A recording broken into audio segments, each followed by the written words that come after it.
पर मत किसी दुख लगलानी मुझे मत मारिदेव मत सुना नबार किसी मत चांस नेले नेला किसी मन दुख ना जीवन मो पिला लगे मो जीवन बंची जाऊ मत ये दुख लगे मो पिला अनाथ हो मुझे बंची हेल्ले मो पिला सुख देखिए ना सुरक्षा बहुत बड़ा ढिला कारण बहुत सीनियर सिटीजेन माने सकाळे उठंदी मॉर्निंग वॉक पाई फूल तोलिया पाई तो तांको सुरक्षा जदि आमे एते सकाळु भी करि पारुने गोटे साई भीतर तो निश्चित पुलिस पाई एक चैलेंज कारण राजधानी रे चांचल्य नयापल्ली गड़ साहि रे जणे वृद्ध महिला मुंडरे बंधुक देखाई सुना अलंकार लुटी नहीं एबे थाना रे अभियोग होईछि। अभियोग परे एबे नयापल्ली थाना अधिकारी घटनास्थल रे पहुंची खोलताड़ करिथिबा बेले एबे पुलिस पाई कि बड़ चैलेंज से लुटेरा को केउ बळी भाबरे काबू करा जिवो। आपन को चित्र टिके देखिया को चाहिबी ये होची सेही जागा जो जागा रे जे रही वृद्ध महिला जनक जिते फूल तोलुले से ही समय यही जो गलीर चित्र आपन को देखा कैमरा पर्सन सुमंत देखा विशेष करके आप देखिपे से गली भितर लुटेरा जनक बाहरी थिला। परवर्ती समय आउ गोटे चित्र आपन को देखा चाहिए आपड़ देखिपे मु जो रास्तार चली चलिकी जाऊँगी यही पटे देकी लुटेरा जनक आसीथिला। तेबे वृद्ध महिला जनक जितेबाला यही स्थान रे छिड़ा होइथिले यही स्थान रे जितेबाला से तांकर घर काम सारिकी भोर समय जितेबाला एठी छिड़ा होइथिले सेही समय पछपटरू आसिकी मुखा पिंधिकी मुंडरे बंधुक लगेइकी जहाँ सुना अलंकार अच्छी देवाकू कहितला। तेबे वृद्ध महिला जनक भयभीत हो जाइकी सुना अलंकार सबकिछि देई देइथिले। तेबे ए नै कि जेतेबाला पुलिस एबे तदंत आरंभ करिछि आखपाखरे लागिथिबा सीसीटीवी फुटेज आपन को आउ गोटे चित्र देखैयाकू चाहिबी जो घरर जो सीसीटीवी फुटेज लागिछि से सीसीटीवी फुटेज को मध्य एनालिसिस करा जाउछि। आउ गोटे चित्र आपन को देखैबी विशेष करके आपन देखि सारिया परे पुलिस जेतेबेले घटना को गुरुत्वर सह नैछि पुलिस जेतेबेले घटना को गंभीरतार सह नै तदंत आरंभ करिछि एवं नयापल्ली थाना पुलिस पाई के बड़ चैलेंज सृष्टि होइछि जे लुटेरा को केउ बळी भाबरे धरा जिवो। तेबे खूब शीघ्र जहाँ आम पाखरे सूचना रही कि साइंटिफिक टीम एठारे पहुँचे सबु प्रकार नमूना संग्रह करेंगे स्थान में सीसीटीवी फुटेज लगी से सीसीटीवी फुटेज को जांच करा जाउची कौ पटे देकी लुटेरा जनक लुट कर सारिया पर जाइछि से रूट्रे पूरा तन्ना तन्ना करिकी छानबीन आरंभ करा जाइछि एवं निजे थाना अधिकारी जितेबाला घटनास्थल में पहुँची खोलताड़ आरंभ करिसेंती। तेबे आशा रही ए लुटेरा जनक खूब शीघ्र पुलिस हाथ में धरा पड़िबो। तेबे वृद्ध महिला जनक रहिसेंती तांकर प्रतिक्रिया नबा जे केउ भली भाबरे लुटपाट करिथिले।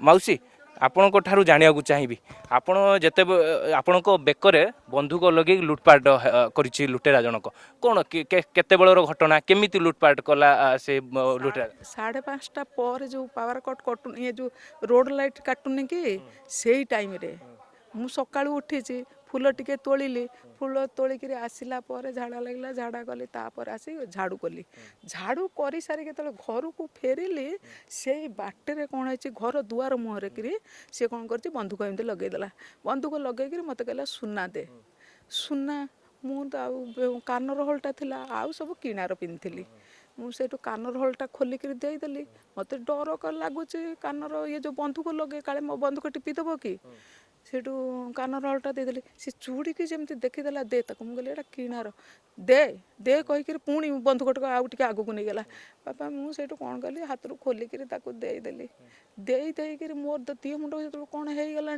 मोर तो ब्लड प्रेशर हाई अच्छी थायराइड अच्छी कोलेस्ट्रोल अच्छी आउ डायबिटीज अच्छी अंटा पेन हो मुझे नई पड़ा मो दिह मुंड ठकठक ही थरुची से मो पिठीटा को आउसी देकर तो यही पटे डेईकर यही पटे पूरा ढिया मारिकी दौड़िकी पलैला अंधार किटिकिटी आपण गाँ एरिया गड़साई गोटे गाँ ये गाँव रे एभली जने लुटपाट आसिक करवा लुटेरा निश्चित भाव कौन आगु किसी रेकी फेकी करथिला कि माने किछि मु जानिनी बापा आमर 12टा राति पर्यंत जिबा आसिया भल मंद आमर सबु बेले खोला बारी कबाट खोला सबु बेले आउ पिला माने जाउथबे आउथबे पु माने ता काम सारी करी गतले 1 साढ़े 1 एमती राति के आसीबो मौसा भी आसंती जाइकरी 11टा साढ़े 11टा राति रे सान पुओ भी आसे से 11टा 12टा भितर एमती सब आसबे आमर टे डेरी हुए खाया पिया सब भल मंद आमर टे डेरी हुए एमती केबे आमे जानि नथलु एमती घटना बापा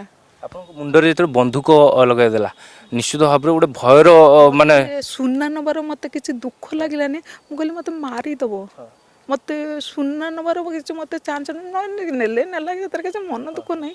ଜୀବନ ବଞ୍ଚିଯାଉ ଜୀବନ ମୋ ପିଲାଙ୍କ ଲାଗି ମୋ ଜୀବନ ବଞ୍ଚିଯାଉ, ମୋତେ ଏତିକି ଲେଖ ଲାଗିଲା। ମୋ ପିଲାମାନେ ଅନାଥ ହେଇଯାଏ, ମୁଁ ବଞ୍ଚିଛି ହେଲେ ମୋ ପିଲାମାନଙ୍କୁ ଟିକେ ସୁଖ ଦେଖିବେନି ନା। ଆଜ୍ଞା ମାଉସୀ, ଏବେ ପୋଲିସ ଆସିଲାଣି, ପହଞ୍ଚିଲାଣି, ତଦନ୍ତ କରୁଛି, ଆପଣ କ'ଣ ଗୁହାରି କରିବେ ପୋଲିସକୁ? ଏଇ ଦୁଃଖ କଥା କହିବି, ଆଉ କ'ଣ ଗୁହାରି କରିବି? ଆଉ ଯେମିତି ଲୁଟେରା ଧରା ହଉ, ଆପଣଙ୍କର ଯିଏ ଆପଣଙ୍କୁ ଭୟଭୀତ କରେଇଛି, ମୁଣ୍ଡରେ ବନ୍ଧୁକ ଲଗେଇଛି, ସେ ନିଶ୍ଚିତ ଭାବରେ ପୋଲିସ ହାତରେ ଧରା ପଡ଼େ, ଏହା କହିବେ? ହଁ, ପୁଲିସ ହାତରେ ସେ ଧରା ପଡ଼ୁ କେମିତି। ନିଶ୍ଚିତ ଭାବରେ ବୃଦ୍ଧ ମହିଳା ଜଣଙ୍କର ତାଙ୍କର ପ୍ରତିକ୍ରିୟା ଶୁଣୁଥିଲେ ଯେ ସ୍ଥାନୀୟ ଲୋକ ରହିଛନ୍ତି ତାଙ୍କର ପ୍ରତିକ୍ରିୟା ନେବା। ଆଜ୍ଞା, ଆପଣଙ୍କ ଏଇ ଗଡ଼ ସାହିରେ ଆପଣଙ୍କ ଘର ପାଖରେ ଜଣେ ମାଉସୀଙ୍କ ଖୁଡ଼ି, ଆପଣ ଖୁଡ଼ି ହେବେ, ତାଙ୍କ ମୁଣ୍ଡରେ ବନ୍ଧୁକ ଲଗେଇକି ଲୁଟପାଟ କରିବା, ଇଏ କେତେ ସୁରକ୍ଷାକୁ ବୟାନ କରୁଛି? ନିଶ୍ଚିନ୍ତ ଗୋଟେ ସୁରକ୍ଷା ହେଉଛି ଗୋଟେ ମାନେ ଅପରାଧୀ ମାନଙ୍କର ଗୋଟେ ଚ୍ୟାଲେଞ୍ଜ ଭଳିଆ ସୃଷ୍ଟି କରୁଛନ୍ତି।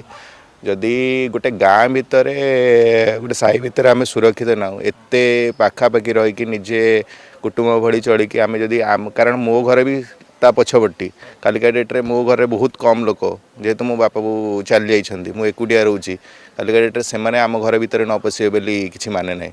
ନିଶ୍ଚିନ୍ତ ଏଇଟା ଗୋଟେ ସୁରକ୍ଷାରେ ବହୁତ ବଡ଼ ଢିଲା, କାରଣ ବହୁତ ସିନିୟର ସିଟିଜେନ୍ ମାନେ ସକାଳୁ ଉଠନ୍ତି ମର୍ଣ୍ଣିଂ ୱାକ୍ ପାଇଁ, ଫୁଲ ତୋଳିବା ପାଇଁ।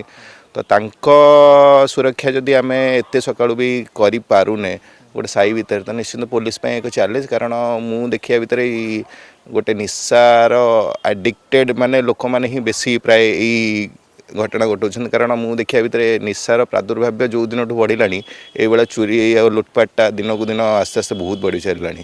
ଆଉ ମୁଁ ନିଶ୍ଚିନ୍ତ ଇଏ କରିବି, ଏଇ ନିଶା କାରବାରରୁ ଯେତେ ଯଦି ରୋକ ପାଇପାରିବେ ପିଲା, ସେଇ ଚୋରିଟା କମିବ ଆସ୍ତେ ଆସ୍ତେ, ଆଉ ସୁରକ୍ଷିତ ଯେମିତି ସିନିୟର ସିଟିଜେନ୍ ମାନେ ରହିବେ। ଆଜ୍ଞା, ଆପଣ ଏବେ ନିଜେ ଥାନା ଅଧିକାରୀ ଆସିକି ଯାଞ୍ଚ କରୁଛନ୍ତି, ଖୋଲତାଡ଼ କରୁଛନ୍ତି, କ'ଣ ଆଜ୍ଞା ପୋଲିସକୁ ଗୁହାରି କରିବେ? କେମିତି ଆପଣଙ୍କ ଅଞ୍ଚଳରେ ବରିଷ୍ଠ ନାଗରିକ ମାନେ ସୁରକ୍ଷିତ ରହିବେ, ଆପଣମାନେ କେମିତି ସୁରକ୍ଷିତ ରହିବେ, ଘରେ ଯେଉଁମାନେ ରହୁଛନ୍ତି ମା ବାପା ମାନେ ସେମାନେ କେମିତି ସୁରକ୍ଷିତ ରହିବେ, କ'ଣ ଗୁହାରି କରିବେ?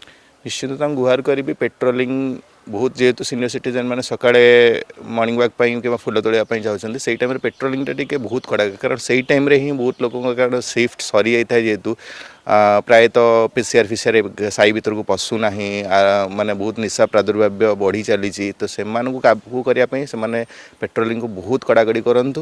ଆଉ ସିନିୟର ସିଟିଜେନ୍ଙ୍କ ସୁରକ୍ଷା ପାଇଁ ନିଶ୍ଚିନ୍ତ କହିବି ଯେ ତାଙ୍କ ପାଇଁ ଗୋଟେ ଯଦି ଗୋଟେ ଛୋଟିଆ ଗୋଟେ ସେପାରେଟ୍ ପିସିଆର୍ ଗୋଟେ ଏମାନଙ୍କୁ ଦିଆଯାଉ, ଯେହେତୁ ଏଇଠି ପାଖରେ ପଡ଼ିଆ ମାନେ ବହୁତ ଲୋକ ସକାଳୁ ଉଠିବାକୁ ଯାଉଛନ୍ତି, ଫୁଲ ତୋଳିବା ପାଇଁ ଯାଉଛନ୍ତି, ତାଙ୍କ ପାଇଁ ପେଟ୍ରୋଲିଂଟା ବହୁତ କଡ଼ାକଡ଼ି କରାଯାଉ, ନହେଲେ ଆସ୍ତେ ଆସ୍ତେ ଏଇ ନିଶାର ପ୍ରାଦୁର୍ଭାବ୍ୟ ଯୋଗୁଁ ଅପରାଧ ବି ବଢ଼ି ଚାଲିବ।